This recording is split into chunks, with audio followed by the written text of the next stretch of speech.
Figure it out. Hello, this is Adam Koralik with Figure It Out Productions. The following video is part of our Quick Shoot series. Hey guys, it's Adam here. As I'm sure a lot of you know, I've said ad nauseum, recently I went on a trip to the UK. And suffice it to say, while I was there, I decided to do a lot of game hunting. Because I enjoy video games. I know it's right. We probably have that in common. But when I was over there, I decided to hunt down a lot of exclusives. Because that's what you do when you're going to another game region. You want to get things you can't buy locally. My first leg of my trip was in a city called Cardiff, where I met up with a buddy of mine named Raymond, who I've talked a lot about on this channel. He took me to a few game stores. The first was Next Level Games. I've done a couple of videos on that. There's a tour video, and then there's like a reactions type of video, like what it was like to actually have gone there. This is going to be very similar. The second store I went to was one called Super Tomato.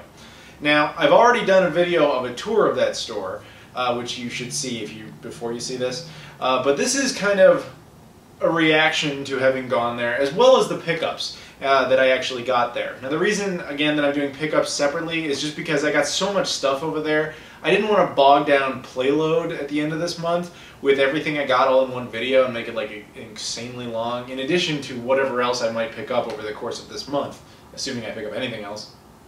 But yeah, so I just decided to break it up this way. I thought it'd be more interesting, and so I could spend more time talking about each thing.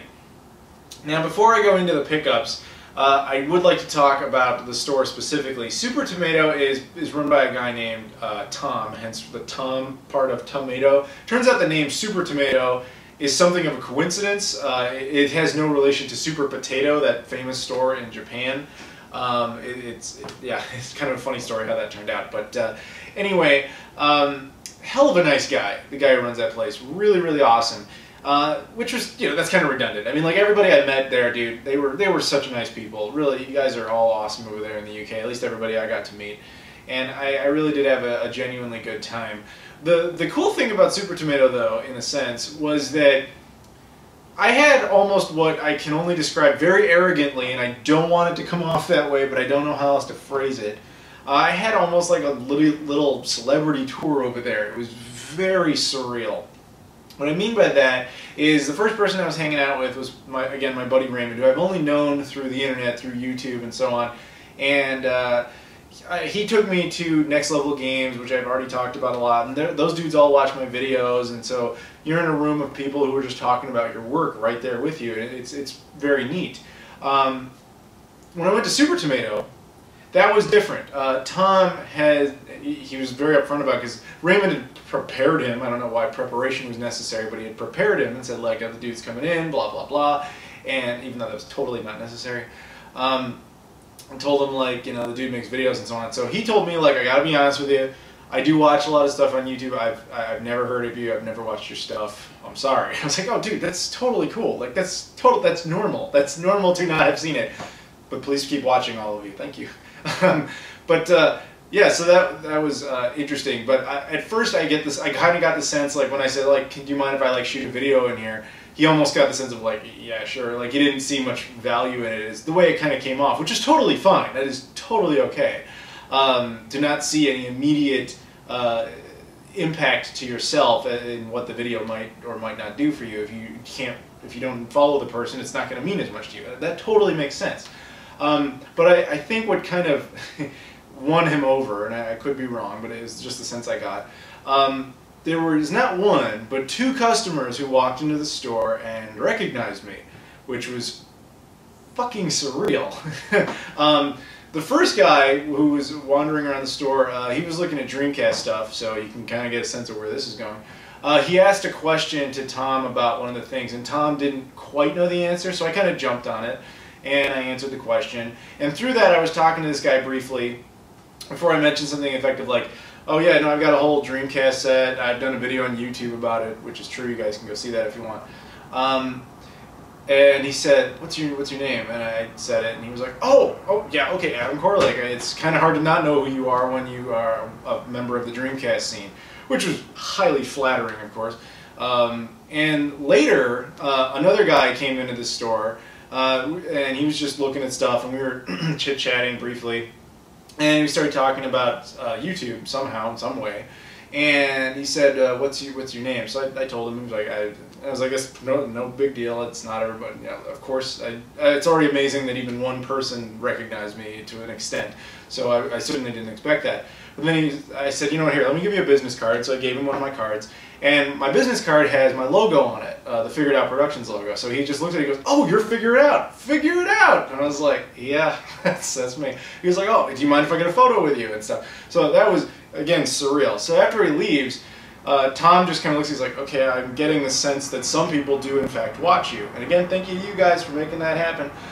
So that was just a very cool experience I had there. But that's my own personal experience. You know, outside of that, the actual gaming shopping experience was phenomenal. It's a very comfortable store. You guys, obviously, I hope you watched that tour video. It's just great. It's great. They got all sorts of really neat stuff you're probably not going to see in a whole lot of other places, and I can't recommend it enough if you're in that area to not only, of course, check out Next Level Games, as I've already talked about, but check out Super Tomato. They're both great. They, as Tom even mentions in that video, I mean, they might technically be competitors, but they're part of a small, like, little band of brothers type of thing. You know, there's only so many good game stores in the world, and those two are nearby, and you should definitely check them both out. But to focus more on Super Tomato, because that's what this is about. Yeah, Tom's just a very knowledgeable dude, and he was a lot of fun to talk to, and he was unique in the sense that of all the people I talked to, he was the only one who had mentioned he had ever actually been to the United States, which is where I live. And through that, I learned a lot of interesting things that I guess I either knew or never really thought about to the fullest extent. One such example is he talked about how the United States, in his words, not mine, is hands down like the best country in the world to drive around in. We have open roads. We have a giant landmass. We have roads all the way across it, and we have wide open spaces, and you can get in the car and just go anywhere. And he said, I really appreciate how awesome that is. And having driven in the UK, to knock the UK, of course, I can see where he's coming from. They stuck me in this giant rental car that is a big BMW, which is a bigger car than anything I'm ever used to driving, on the smallest lanes I've ever driven in, on the opposite side of the car, on the opposite side of the road. Which meant, of course, when I was driving in the UK, every time I was in like a city area, I was perpetually under the delusion, I'm going to die. Every single second, I am going to die. Once I was on the highways, I was fine, but in the cities, I am going to die. That's how it felt. Now, as a native driver, I'm sure he doesn't have that experience, but yeah, that's just something I learned. He's a very fascinating guy, and I really enjoyed talking to him. But moving beyond that, because we all want to talk about gaming, right? Let's talk about games. Let's talk about pickups. Let's talk about some awesome shit. Now, like I mentioned before, what I was looking for when I went over there was exclusives, and the top of my priority list was Sega Saturn stuff. And as I mentioned in a different video, I comprised a list of every single game that came out in Europe that did not come out in North America, my primary region of choice. And my goal was to get as many of these as I possibly could find. Unfortunately, Super Tomato only had one, but it was one, and it was one to knock off the list, and that was, unfortunately, one of the most common ones, which is UEFA Euro 96 England. This is, of course, just a soccer, or more accurately, a football game, as it would be referred to over there. Yeah, unfortunately, it's in one of these terrible paper cases. I mentioned this before, but I'll briefly go over it again. European Sega Saturn cases, for the most part, sucked. They had two different versions. This is the shittier of the two. There is no plastic around the artwork. The artwork is the exterior of the case, and as a result, it gets damaged incredibly easily. It gets, warped for any number of reasons. Perhaps even the slightest bit of water gets on there, it's just like putting water on paper. It warps. It's a terrible, terrible design. But on top of that, this clasp system to hold the case in place is 100% defective in like every single one, to the point where Sega officially, in an effort to combat this, would put pieces of tape around the edge to hold it sealed just so it could stay in a store shelf without just falling open and having the disc pop out. Because the disc part that actually holds the disc isn't even that good either. It's terrible, terrible cases. But yeah, it was nice to check off another one on the list, even if it's a more common one. But there were other games I was looking for other consoles, and that's where, again, Super Tomato came in and really helped me out.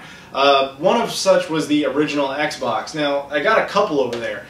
I was looking for games, unlike the Saturn where I'm looking for everything that's exclusive, including sports games like this. With the Xbox, I'm not going for a full set, so I just wanted ones that at least looked relatively interesting. They didn't have to necessarily be good games. I don't know either way. but I wasn't looking for like Championship Football Manager 2002. You know what I'm saying? I wasn't looking for sports ones that I couldn't get. I just wanted interesting looking stuff. Stuff that I would conceivably buy if it was also available here. And two that they had on my list was Barbarian. Again, I don't really know anything about it. Kind of looks a little like Dynasty Warriors meets Soul Calibur on the back, but that's without having played it. I'm basing it entirely off screenshots, and that could be totally wrong. It's made by Titus, and they are terrible, so I don't have high hopes, but hell, there it is. The other one is Ghostmaster, the Gravenville Chronicles, made by Empire. Now, Empire is a developer, it must be a developer over somewhere in Europe, because probably the UK itself, because I saw their logo on a lot of stuff over there, but you don't see Empire stuff over here that much, so I get the feeling a lot of their stuff just doesn't make it over here. It kind of looks like a silly horror game, kind of like Grabbed by the Ghoulies for the original Xbox as well. Kind of looks like that a little bit, but again, that's without having played it, so I don't know. It could be good, could be bad, no idea, but it was exclusive, so I picked it up. Now, there was right, the Sega Genesis / Mega Drive, as it's known over there. It is a console that I love. It's probably my second favorite console of all time, but it has never even remotely occurred to me to try and pursue a complete set of that console. Just because there are so many games on it, and there's such poor listing available in the world, that it's just not practical to assume you can ever get a full set of anything, unless you just have infinite time, resources, and money and patience. And I don't have that, and most of us, I'm sure, do not have all those luxuries. So with that console, I'm really just going after like really specific ones. And the only one in the Mega Drive region, specifically of Europe, that I wanted was Micro Machines. Now, the reason I wanted that is there's Micro Machines, they had a series of games over there by Codemasters, which is a British developer. The reason I wanted it was not because I had some big affinity for racing games. I don't. It wasn't because I really liked the Micro Machines toy series. I don't really care much about those either. The reason I wanted them was because of the cartridge they were put on. Codemasters did one of the most brilliant, unique things I've ever seen in any console. Any cartridge-based console, which was they wanted to make games that supported 4-player gaming, yet you're of course limited by the fact that the console only has 2 controller ports. Now you could get a multi-tap. There are other games that support multi-taps, and there are multi-taps available, but really, whoever has used a multi-tap? Like honestly, I've had multi-taps for certain consoles, I don't remember ever using one. It's just something, and I'm sure there are some of you out there who are like, fuck you man, I use multi-taps all the time, I live and die by it. You'd be surprised the weird comments I'll get about things like that every once in a while, but there's no knocking people who like multi-taps, I assure you. My point is, they're just not that common, and I think Codemasters knew that, so they had this idea of this brilliant fucking idea that I don't remember anyone else ever trying, which was, you know what, why don't we just put 2 extra controller ports into the game cartridge, so when it's plugged in, whether you want to use it or not, you have the extra ports available to you with no additional cost to you, the buyer, which is fucking genius. And I kept being told by everybody I asked, oh, Micro Machines, yeah, I must have that here somewhere. Everybody would look. You know, I went to some car boot sales, and I went to Next Level Games, I went to Super Tomato, everywhere I went, they're like, oh, I'm sure it's over there, just go check again. Never found it. Never found it in any of these stores, and I was just like, what the hell? But what I did find was a different game. I was digging through the bargain bin there, and I found this. This is Sampra's Tennis 96. Certainly not a game I care about all that much, but it is a J-card. That's what they're called. It has the 2 extra controller ports right there, and it says on it Controller 3 and Controller 4. And really the only reason I wanted this is strictly the novelty value. Just the fact that that is so cool that they actually had extra controller ports on there. Who knows, maybe I'll do some kind of video on that at some point, and the potential therein, you know, whatever. But, you know, of course, I'm being realistic. I'm never going to find like 3 other people to come around and play this fucking Sampra's Tennis 96. When's that going to happen? But again, it's just a neat thing that I'm really glad existed, and it's another, I mean, granted Sega didn't directly do this, but more Sega potential that was never fully utilized because of poor marketing. If Sega had done this themselves, I'm sure it would have been just as obscure. So, whatever. That's why I picked this up. This was in the, like I said, bargain bin. This was basically free. So I'm at the register, okay? I'm about to buy all my things, and I'm looking at stuff he's just got sitting there on the counter, and I noticed this. Copy of Space Harrier. for the Game Gear. By no means is this even an exclusive. I would be astonished if we don't actually have this available in North America. This might be the only non-exclusive I ended up picking up, basically. Especially since Game Gear is not region coded. I mean, these are identical. So I was just looking at it, and I said, oh, I didn't even know Space Harrier was on the Game Gear. He's like, oh, you didn't? So you never played it? And I was like, no, I never did. He said, oh, it's a really, really good port of Space Harrier. It works this way instead of this way. He was very specific. And I was like, oh, that sounds really cool. He was like, you know what, just take it. So I just got a free copy of Space Harrier. It was very nice of him. So I do look forward to playing this at some point and finding out exactly how different it really is. Because I have played like the console versions of it, but I admittedly never played it for the Game Gear. But back onto exclusives. This was something I had no intention of prioritizing. As I was starting to wind down and get ready to leave, I had suddenly thought about the N64 a little bit. The N64 had 4 grand total European exclusives. 4 games in all that came out there that did not come out here. Now only one of them is significant, and that's Taz Express. Now I already have that game, so really the other 3 didn't matter to me that much because they were all sports games, so I really didn't care. But I was just standing there in the store and I just asked him, like, do you happen to have this, this, or this? And he was like, I must. And so he looked around and he found 2 of the 3. And so he basically just gave them to me. So I will show them to you.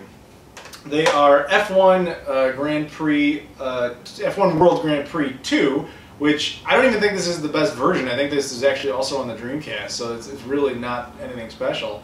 And the other one, which is a lot more exclusive, yet also totally useless, essentially, is Premier Manager 64.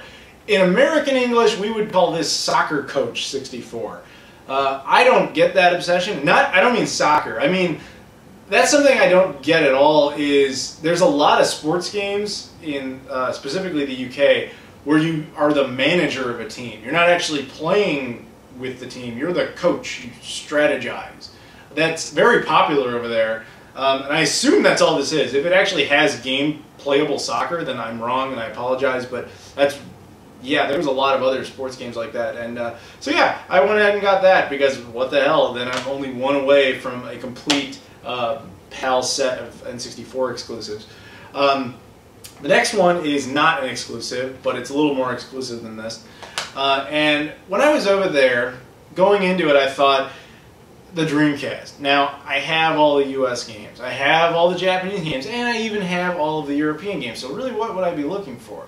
The one thing I was looking for were the European versions of Sonic Adventure 1 and 2 for the Dreamcast, because I had, like I said, got the North American versions, and I have the Japanese ones, but I didn't have the PAL ones. And I know that's kind of breaking my own rule, because I typically only buy from my region, and then buy exclusives from the others. I don't repeat. But there are some games that just kind of transcend that rule. Shenmue, of course, pinnacle of all games, as far as I'm concerned. I bought every single version I could get my hands on. Sonic Adventure 1 and 2 are basically the same way, for me at least, in regards to the Dreamcast. So I simply never pulled the trigger on the European versions because it's something I knew I would never play. I never really would use it. At least with some games, you can kind of delude yourself into thinking like, I'll definitely sit down and play this really hardcore Japanese exclusive game at some point. Yeah, that's going to happen because you don't have a choice. You know, like there's no other version of it. But when it comes to a game that you've beaten multiple times and you have in your own region, the game is no different other than its case. There's not much of an incentive. It's really at that point just a collector's piece. But fortunately, Super Tomato did actually have Sonic Adventure 2. And he was willing to sell it for a very, very reasonable price. So I said, you know what, I would be happy to have it, and yeah, it'll go really well with my collection, and it's very nice to actually get another something for the Dreamcast, this is the epitome of first world problems, and I'm sure a lot of you will actually flick me off for saying what I'm about to say, but one of the worst things about having a Dreamcast set is that it's hard to find anything you ever want to pick up for a console you love that much. You know what I'm saying? Like, you can never really find new things for it because there isn't that much out there, except for the occasional brand new game, which I do actually want to mention now that that comes to mind. I'm sure I'm about to pronounce this wrong, but there's a Kickstarter going on right now at the time I make this video for Elysian Shadows, or Elysian Shadows. That's been pronounced multiple ways. I'll put a link in the description. It's a Kickstarter. Contribute if you want. You can support that and make another Dreamcast game come to be. I've already personally reserved a copy, as it were. So if you're interested in all, I do recommend checking that out, but not to detract from the point of this video.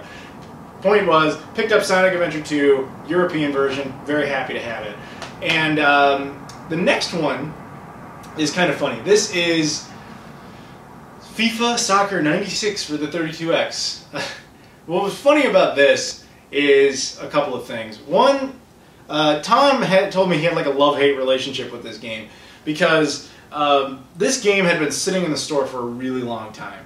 And the reason for that was that he was originally charging £50 for this game. And then he wrote on it like, no, this game is really £50, because people apparently would bring it up and be like, what, is this wrong? Do you mean 5? Why is this so expensive? And he would start slashing the price. He'd add it down to like 40 and then down to 30, and then I think it was like 22 when I got it. The reason for that is that it's an exclusive to Europe. The thing about the 32X, even though we all pretty much universally agreed it was, while we like it or not, it was economically a disastrous failure. What little success it actually had pretty much all came from North America. So even though it came out in Japan and it came out in Europe, the amount of releases there were very, very low. And there was basically no exclusives there. There was 1 in Japan and 2 in Europe, and this is one of those 2. The other one is impossible to find. I think it's called Dark Side, and it's like a 600-pound game. That's like $1,200. It's, at least I think that off the top of my head, that's how much that game goes for if you ever find it. It is a rare game. There's a lot of pirate carts of it out there, so be careful if you're ever considering it. But this one is a lot more reasonable. Is actually something you can find. So yeah, he had had this sitting in the store for years, and he was very happy to finally get rid of it in a sense, because the funny thing about it is when it's in your region, you never know that it's exclusive. You just look at it and be like, why is a sports game from like 20 years ago that expensive? You would never know that it was because it happened to be exclusive to your region, and there are people across the pond, such as myself, that would love to have it. That's what creates any sense of value for it, but we're not available, we're not around to actually put down the money and get it. The other thing about it that was funny too, or somewhat bittersweet I should say, was that he told me that that store basically began by him kind of offloading his collection, his personal collection. Like, this is a sample of my collection. I could never even imagine the pain of having to sit down and be like, all right, I'm going to offload my whole collection to start up a store. This was one of the last things from that original collection that was still in the store, if not the last thing, according to him. And I told him it'll have a very good home here. I'll take very good care of it, I promise. The box is beaten up. This was not me. This is how it came. I actually cleaned it up a bit. I got a lot of the stickers off and stuff. And yeah, it's unfortunate that it's beaten up like this, but I did do absolutely the best I could to restore it. The other funny thing about it too, that this is not going... I still have some more stuff I want to show you guys, but before I do that, I do want to mention how funny it was talking to him, because I made my pile, before I put Sonic Adventure in there. I think it was before I put that in there. I just had this pile of this, and he's like, what's funny about this is that this is mostly crap. I was like, yeah. He's like, you get it. I understand you want them because you can't get them at home. But here, they're crap. And I was like, yeah, I totally got it. It was a funny moment. But anyways, because he's like, you don't want like Legend of Zelda, you don't want Super Mario, you don't want any of those things. You want the crap. And the reasons make sense. It was just funny. But anyway, the final thing I was looking for that I happened to find there, and it's not on this list, I didn't even think to write it down, I should have, broke my own rule, was I have an Amiga CD32. It's a game console from the 32-bit, well, the 5th generation, that really only came out in the UK. I think it had something of a small release in the rest of mainland Europe, and I know it had an abysmal release in Canada. Maybe like 10,000 units shipped, like small pittance of consoles released up there in select stores. But here in the United States, it was not allowed to be released due to a patent violation, which I'm not going to get into. But the point was, I have one. I have the European one. I do not have the Canadian one. That would have been awesome to get my hands on. But since I was going over there, I wanted to track down some games for it, because I've had it for a couple of years now, thanks again to my buddy Raymond, who I met on this trip, as I mentioned before. He's the one who hooked me up with it. But I really had no games for it. Like last year, someone was kind enough out there to send me a game that they described as the Mario Duck Hunt of the Amiga CD32, just something that's super common. Oscar and Diggers, those are the two games. They're on one disc. So I had that, but I had nothing else. And I thought, you know, I'm never going to find Amiga CD32 games here, like locally. That will literally never happen unless I'm in some specialty game store that absolutely knows what they have and they're charging exactly what they would cost in a specialty game store. Even Toy Rat, you know, the dude has this kick-ass game store up in southern Ontario in Canada where the console actually was released. I asked him a few times, like, do you have any Amiga CD32 stuff? He's like, I've literally never seen it come in, ever. So I figured the UK is the only shot I got, because that was the only market it did even remotely decently. So with that in mind, I was like, I will pick up any games I can find at all, as long as they're at least a decent price. What I didn't know until I got there was that Amiga CD32 games were actually originally boxed in giant, like, 90s PC boxes. You know what I'm talking about? Do you guys remember those? They were huge. They were like this wide and like this tall. And I was like, one would have filled up like, I don't know, 10% of my suitcase. So I was just like, nope, can't do that. So I had to settle for any of the few games that were released in just standard, like, you know, this is not a standard jewel case because it's a Dreamcast case, but you know my point, the standard regular CD case. I was like, any one of those that I find that's a decent price, I'm picking it up. And that's where Super Tomato came in to help me a little bit. I ended up getting 2 games there. I got Degeneration, virtual reality meets action adventure, and I got Zool. This one I'm a lot more excited about because this is a 2D platformer, and I really like 2D platformers, so that was really cool to get my hands on. Neither is in particularly good condition. He ended up just giving these to me for free. He was just like, yeah, whatever, just take them.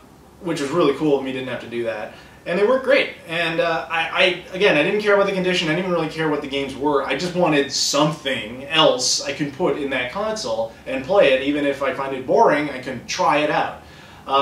Yes, I know it can play burned games, but I like to have legitimate stuff. So yeah, it was just really cool to pick up some more Amiga CD32 games, and I hope to be able to get some more at some point. But unfortunately, even though over there they're not that common, when you do find them, you're generally going to find them in those giant big boxes. But yeah, I was just really happy to get these. And that's everything I got over there, guys, in Super Tomato specifically. I'm very happy with what I picked up. Very happy. The guy gave me a really good deal. Really good deal. I was very happy with my purchase and my whole experience there. And again, I know I sound like a broken record to some extent, but if you are ever in that area, if you are in Cardiff, you're in the UK in general, if you live there, you don't really have an excuse if you live there, you should plan a trip, go on down to the Cardiff area, check out Super Tomato, check out Next Level Games. They're both awesome stores. I can't recommend them enough. And that's it, guys. Make sure if you do go to those places that you mention me. Just be like, hey, I saw Adam's video. That's why I'm here to check out the store. Just, you know, just to do it. Why not? It's a good conversation starter. Conversation in local little game stores is very encouraged for both buyer and seller, just customer and owner. It's good to have a nice, comfortable relationship when you're buying games. I know I like to do it that way. What I hate about a lot of game stores, the custom game store, or the specialty game stores here in the U.S., at least here in Chicago anyway, those guys never want to talk. They never want to talk about anything. They just kind of like, hey, give me your backpack. I'm going to put it behind the counter and don't talk to me. It's not really a friendly environment. Whereas those places were they were very friendly. You genuinely feel comfortable in that store, and I really appreciate that as someone who wants to buy things and talk about things and find exclusives. I don't want to feel awkward if I'm trying to look for a certain game. You know what I'm saying? You guys must know what I'm saying. I'm sure you guys have been through something very similar. So my point is, rest assured, if you go to those 2 stores, you will have a very good time, and I can't recommend it enough. And as always, guys, I want to say thank you very much for watching this video, and as always, supporting the channel. That's really cool of you guys. I'm very happy about that. And go back to the Kickstarter. You should check out that Elysian, I still can't pronounce it, Shadows game on Kickstarter. Just, why the hell not? Let's get another Dreamcast game. But anyway, thank you guys for watching, and I'll see you all later.